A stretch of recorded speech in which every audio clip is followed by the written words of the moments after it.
sports writer, and then you went to Latin America, and you were a correspondent there for a while for the National Observer. And then you finally came to something that you call gonzo journalism.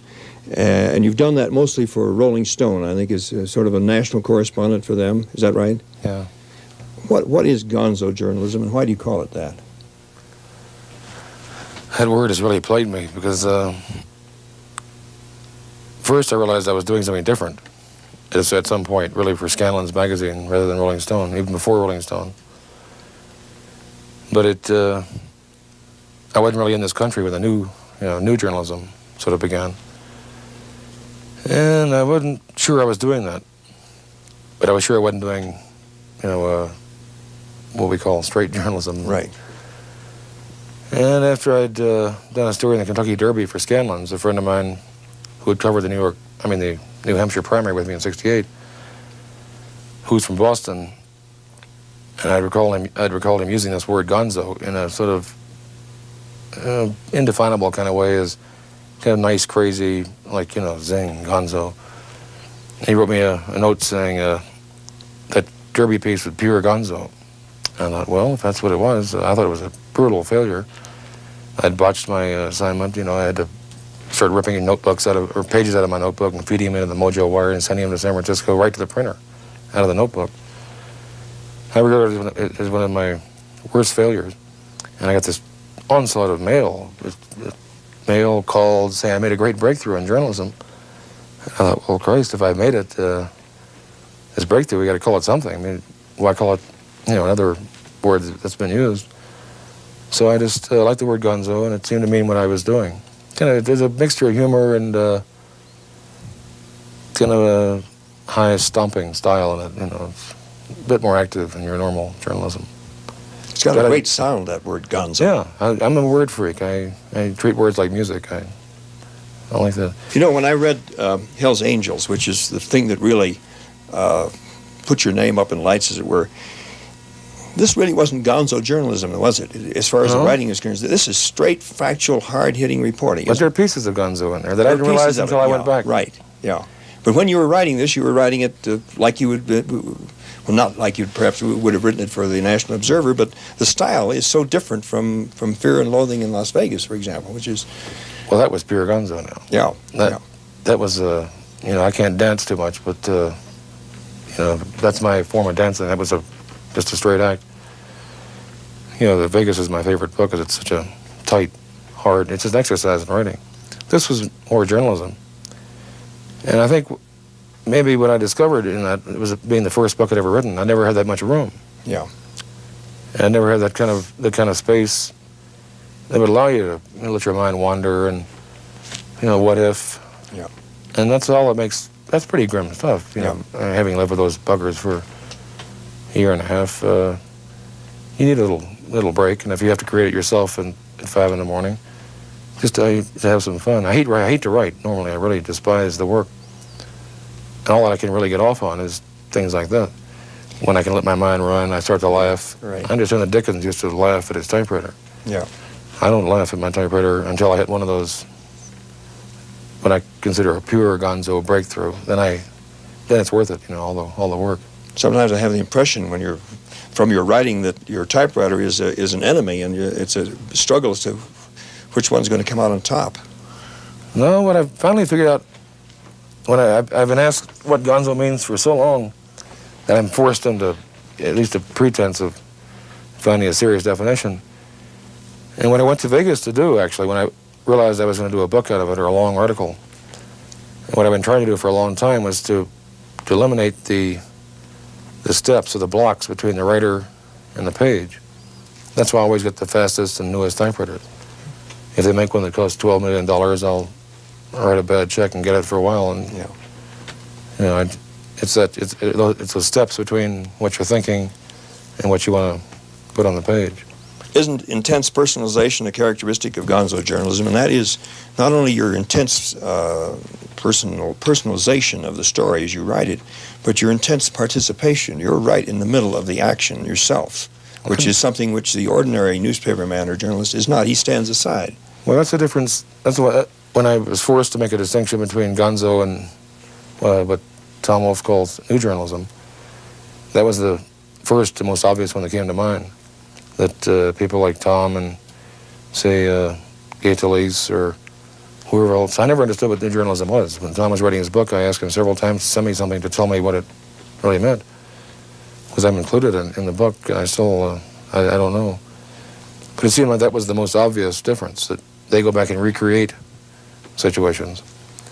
Whereas I'm either too lazy or incompetent or something. I can only get into a story when I'm right there, which makes for a problem sometimes. Well, I couldn't help, and I think many people probably have compared you with Tom Wolfe because you're both very strong as far as style is concerned. He has a different style from yours. But to me it seems that Norman Mailer is closer to you because he gets involved in the story just as you do. Well, I remember in August of '68, when Mailer was writing about Chicago, I was there. Yes. And I was researching a book that I've never done.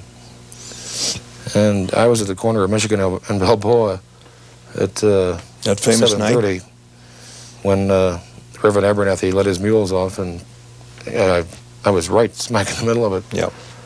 And Mailer was at a cocktail party, 2 blocks away, which is not to take nothing away from Mailer at all. No. Because I think he's broken ground for a lot of people. Mailer was really an icebreaker for me and Wolfe. He deserves a tremendous amount of credit for having had the balls to go ahead and plow his own ground. And if there is somebody who really, in this century anyway, say since Stephen Crane or people like that, in our time, Mailer really has plowed the ground that I think we're sort of trying to define now. Wolfe in his way, me in mine, other people in theirs. Then we have another thing in journalism that I've noticed, and I know you have all our careers, and that is that sports reporters have a special quality that they inject into reporting: style, a color, a philosophy, which the mainline reporters don't have. Goes back as far as people like Hemingway and Ring Lardner. I was going to say, if you give me some examples, that's pretty heavy to spring on me there. Well, you want to explore maybe a reason or two for that? Yes, I'd like to. I think 2 come to mind right away. One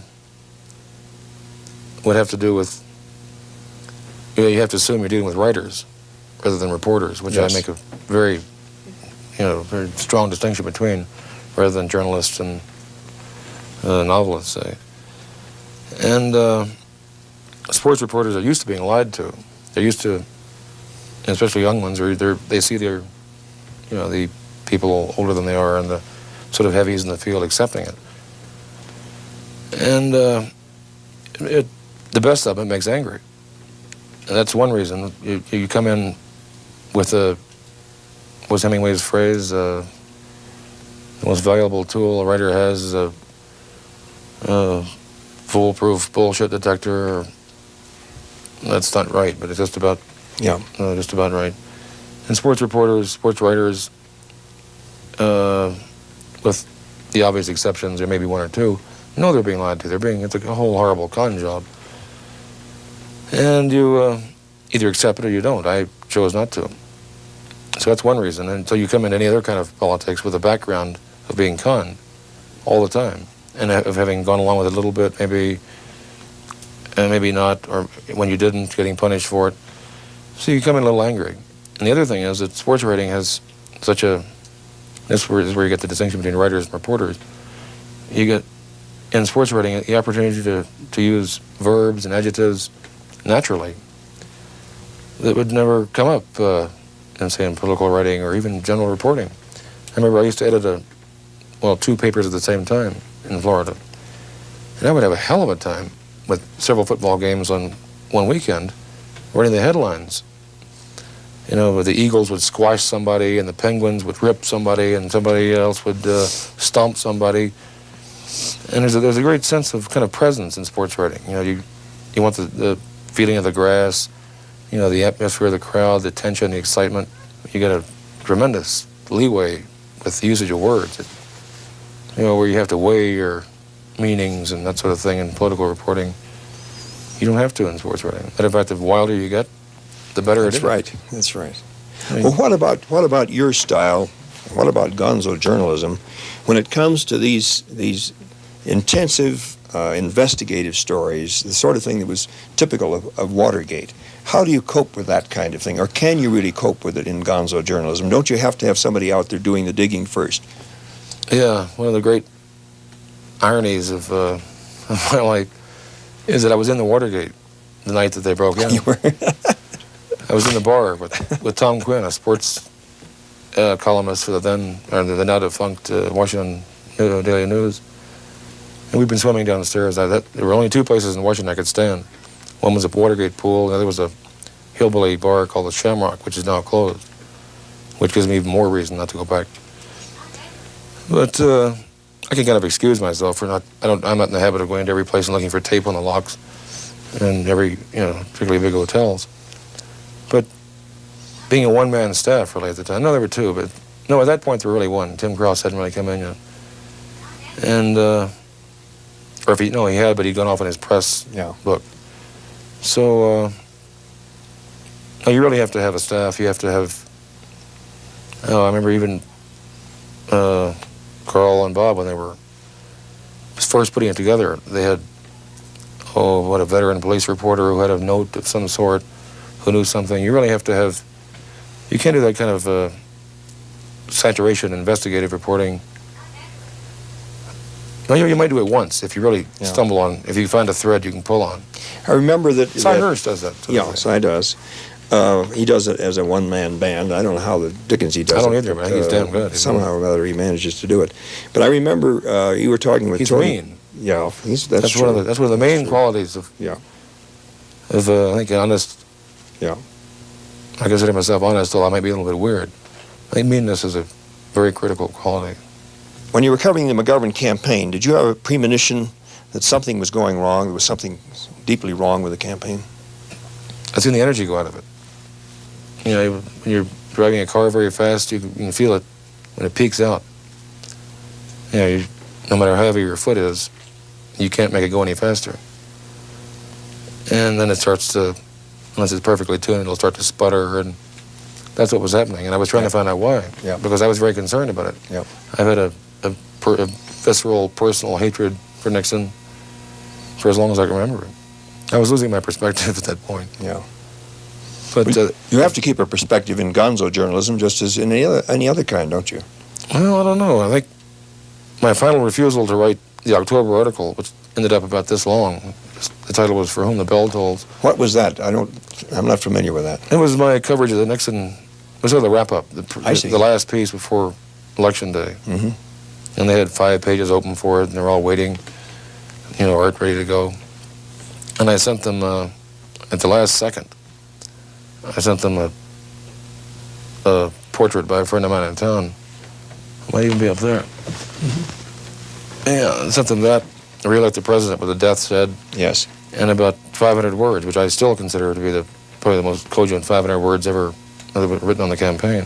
Just saying I was so disgusted that with the country and with the campaign that I couldn't write. I didn't feel like writing. I was going to vote for the first time in a presidential election for a major candidate since 60. I wouldn't vote at all in 64. I voted for Dick Gregory in 68. And I wrote that as an epitaph, really, for the campaign. I knew it was all over. I was very depressed, and I had no idea what was coming. If I had, I probably would have spent election day out here just rolling in the yard laughing. Yeah. It didn't take them long. Within 6 months, they were up to their neck and that's right. And swill. You didn't have any feeling from the Watergate stories that it appeared at that time that anything like the... Yeah, I knew that there was a story I should be on. Yes. But this time, Tim Krause was working on his press book. Yes. And the campaign had entered its sort of terminal stages. And that was the first time Rolling Stone had ever even attempted to cover anything except music or anything directly related. Yeah. So we just couldn't do it. Yeah. And thank God, Bradley and Carl and Bob and Sussman and those people had enough sense to keep running that story. That's right. That's right. But I think probably you would agree with me that there is a small or maybe a large incompatibility between gonzo journalism and this kind of factual digging, putting it's like a crossword puzzle, getting it all together. I think that's where you get that disparity between the writer and the reporter. Yeah, that's right. If you can, if accept that, then there's no need to talk about new journalism or gonzo journalism. That's right. But you sort of start off where they leave off, isn't that right? Yeah, I hadn't thought of that, but that's really... It occurred to me about halfway during the campaign that people actually believed a lot of the things I was writing about, you know, muskie eating, this strange Brazilian drug, and I assumed that everybody else was getting their coverage just like, you know, their basic coverage like I do out of the, you know, papers and TV. And about halfway through the campaign, I realized that, my God, this has been one of your problems, hasn't it? That people don't understand when you're putting them on. That's been a problem a lot longer than most people realize, I think. Maybe even longer than I realize. I'm not even sure myself anymore. Well, I wondered a little bit in reading back to all the things, or not all the things, but an awful lot of the things that you've written, and then a lot of things that have been written about you, whether sometimes you weren't a little bit like the CIA agents, that you lived your cover. I'll give you that one, yeah. Yeah? Not all the time, but not all the time, but I have to. You get a lot of fun out of it, don't you? Oh, if I didn't, I wouldn't do it. Well, you don't go out and just break yourself down to jelly right on that campaign trail. But, you know, when publishers, I think I made $10,000 off that, you know, that whole thing. And there has to be, there's a high in covering politics. I think, it's a combination of power and adrenaline, which beats any drug I've found yet. Yeah. When it's not fun, you stop. Right. I mean, there's not enough time. We're all getting old. Yeah. I have no intention of doing things I don't enjoy anymore. Unless, of course, I'm forced to. Will you be covering the next campaign? I'm not sure yet, because I have a fear that you can't do something new and right, twice. Yeah. Publishers always want you to go back and do sort of a repeat in a different, like Son of Hell's Angels, Son of Las Vegas, that sort of thing. That's right. And I think if you've done something right once, you should move on to something else. Well, I'm not sure what it's going to be. I have a novel I'm supposed to finish right now. You finished a novel? Yeah, if I could write novels, I wouldn't. Yeah, I would. I'm kidding myself. I'm a political junkie. Yeah, nobody wants any political coverage right now. People are convinced it's going to be a Jackson Ford race, a very dull race. People are sort of dulled out after Watergate and Nixon. I don't think so. I think we're going to have a really interesting race this time. Hunter, it seems to me that almost everything you write is permeated with a sense that time is running out, or maybe has run out already. Strong sense of inner tension as far as you're concerned. Do you think it's possible for you to write without that very strong tension? You've just hit on a very sensitive point, because I've been told by at least one or two competent specialists that the kind of tension I maintain cannot be done for any length of time without I'll either melt or explode, one of the two, or just wither up one day. I never tried it. I don't know. Yeah. I think I'd probably write differently, or I might get on different subjects. A book like Vegas, even that, which appears to be humor, is really extremely tight. Yeah. That's the one book of mine that I've even read. I haven't read the other two, because I know that's 4 or 5 rewrites, and there's not a word in there. I mean, there might be 15 or 20. But that's about all. They don't have to be there. And I'm not sure just where the tension comes from. It's whether, it can be drug-induced or adrenaline-induced or time-induced. That, I think, was because I wanted to write it just like that. Maybe I could. I guess I'm going to have to find out. Yeah. I don't know. And when you're writing something like that, don't you feel yourself in the grip of that kind of fear that you're writing? Oh, I don't sleep. I have to get my mind right into what I'm writing about. I have to stay there. Right. That's why I have to write at night. Yep. Because during the day, if I try, there's always something. Phone calls or people in the driveway. I tried writing on the porch in the sun. I tried writing in here. But I have to have time to drift into that kind of mindset and be there. What about the drug culture? There's an awful lot in your books about drugs, and you talk about taking them yourself all the time. Is this essential to the time you're living in, or is it something personal with you? I think it was for a while in San Francisco in the middle 60s. Mm-hmm. And to understand that and to be a part of it and to be accepted and to write about it, which is not to say that's why I did it. I did it because it was fun. I never really thought of myself as either a spokesman for or as a part of the drug culture, although a lot of other people do. I happen to be a person who does most things to excess, and so it just would, you know, be normal that I'd do it with drugs. I'm pretty selective, and I've learned a lot. Yeah. And maybe I've burnt my mind out, maybe I've gone crazy, maybe I've destroyed myself. But it doesn't worry me too much right now. Seems to me you have a remarkable facility to create for the reader the feeling of what it's like to take a drug or to take a combination. It's usually a combination. That's what the Vegas thing was intended to do. It was originally written as I was thinking of it in terms of, in visual terms, as a screen thing. Yep. After 5 years of living in it, I realized that nobody had conveyed that feeling, and I'm not sure that does. A couple of other people have tried to do it, and I'm not talking about contemporaries. I'm thinking about Confessions of an Opium Eater. I don't know whether you ever read it or not. And some of Coleridge's things, which were written either supposedly or possibly when certainly he'd experienced the use of opium and various drugs. But the images that come through from their writing are totally different from yours. The factor that comes in yours, to me at least, is this factor of tension. They often have these sort of beatific, I don't know how you pronounce it, dreams, and they go off into marvelous fantasies, but your fantasies have an element of terror in them always. Well, that's because, for one thing, I tend to favor drugs that increase the intensity of any experience. Mm-hmm. I've never been really a fan of crass or any kind of downers. Mm-hmm. I might have tried heroin once or twice. That interests me at all. I like anything that intensifies the experience, and sometimes you can go a bit too far. Then you get real terror. Yes. And but once you live through that, you've gone to the bottom of your mind, and there's nothing there that's going to, you know, no horrible animal is going to come out and, you know, frighten everybody around you and embarrass you tomorrow.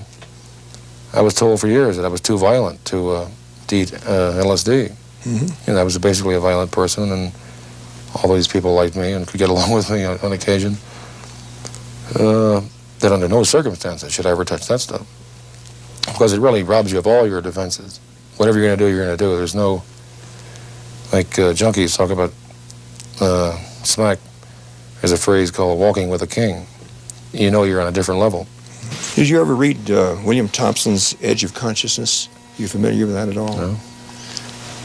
It's interesting, and I think you'd like reading it, because Bill Thompson has a theory that writers like yourself and poets, particularly, and artists, people who have intense consciousness, really are capable and do in what they see and what they feel and experience something which lies ahead in the future. They really are in the future. If you want to know what the future is, you go to people of this kind. That's weird. Where do you see the future of the world and the country? Is there going to be more violence, or are we on the crest of a wave, or maybe even passed over that tremendous wave of violence that marked this country in the late 60s and the early 70s? I don't think this country can afford that kind of violence anymore. Violence is really a luxury. Yeah. You learn that after you've been in it for a while. I used to like to get in bar fights, and I was sort of an apparently violent person. I didn't like to hurt people or. Well, there's a difference, and I found out what the difference was when I first began to go around with the Hells Angels. Yes. I saw violence there that I'd never even thought about. Really mean, ugly violence. And the kind of violence I used to get into, was a luxury, and I realized that. Hunter, we've been talking a lot about journalism and where it's going, what the future may have ahead for us. Do you think that gonzo journalism has a future? Is that where it's going to go? I don't think, I would kind of hope in a way that gonzo journalism wouldn't have much future beyond where I take it. And I might end it tomorrow. As I've said, it was really a convenient word to separate me from something I knew I wasn't doing, and yet also to keep I want to emphasize the respectful difference from the new journalism. It's a spirit then, really, rather than a style. Yeah, it's, I read something really nice last night about breaking rules. It was in one of these pieces on the New South, I think. I can't quote it perfectly, but it said that I spoke of a tradition of when you go against taboos, you bring a combination of humor and seriousness to it, which opens a few more doors than if you bring a sledgehammer. Of course, you can go through the door first with an ice pick, and then, you know... then you explode. I don't do that often. I very seldom really get on somebody violently. I did on Nixon, and I'm very proud of it. I'm especially proud that I got on him long before he went down. I kicked him when he was still up. Occasionally I'll make a mistake. I don't like to hurt people, but if you're going to have to deal in this world, which is occasionally pretty rough, you're going to hurt somebody, usually by accident, then you may as well hurt the right people. And that's a value judgment. That's pretty good. I mean, if I'm wrong, well, I'm going to suffer for it. Hunter, thank you very much. I'm afraid we're going to have to bring this pleasant conversation to an end. It's been particularly nice talking to you here up in the mountains with the snow coming down and closing in, and sitting by your fireplace in a little part of America that's all your own.